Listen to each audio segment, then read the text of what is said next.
მეგობრული და საქმიანი. ასე შეაფასა ბათუმის მერმა დამეგობრებული ქალაქების წარმომადგენლებთან შეხვედრა. სტუმრებს ქალაქის მერმა უთხრა, თუ როგორ ახორციელებენ ინვესტიციებს სოციალურ და სამშენებლო პროექტებს. ესაუბრა ასევე ტურისტული და კულტურული ღონისძიებების შესახებ. მეგობრული შეხვედრა ბათუმობის დღესდასწაულის ფარგლებში გაიმართა. ბათუმის მსოფლიოს 23 ქალაქთანაა დამეგობრებული. ჩვენ დღეს უკვე უშუალოდ გავაცანით ქალაქში მიმდინარე პროცესები, პერსპექტივები, თუ რას ვაპირებთ, როგორ ვაპირებთ, თქვათ, პროექტების განხორციელებას.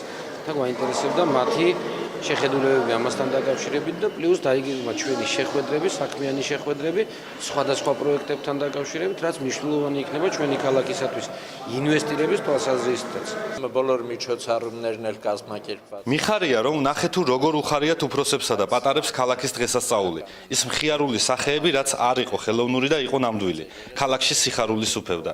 ხშირად მიწევს ბათუმში ჩამოსვლა და მინდა გითხრათ, დღითი დღე სასიკეთოდ იცვლება. იმედი მაქვს ახლად არჩეული ქალაქის მერი ხალხის ნდობას გაამართლებს. ბატონმა მირმა გაგვაცნო ქალაქის პრიორიტეტები, სამომავლო გეგმები, განსაკუთრებით სხვადასხვა ქვეყნებთან და ქალაქებთან დაკავშირებით, ურთიერთობების გაღრმავებასთან დაკავშირებით და პრიორიტეტები გამოიკვეთა კულტურის სფეროში, ტურიზმის სფეროში და ეს მოგეხსენება ძალიან მნიშვნელოვანია სამომავლო ეკონომიური და საერთაშორისო ურთიერთობების განვითარებისთვის.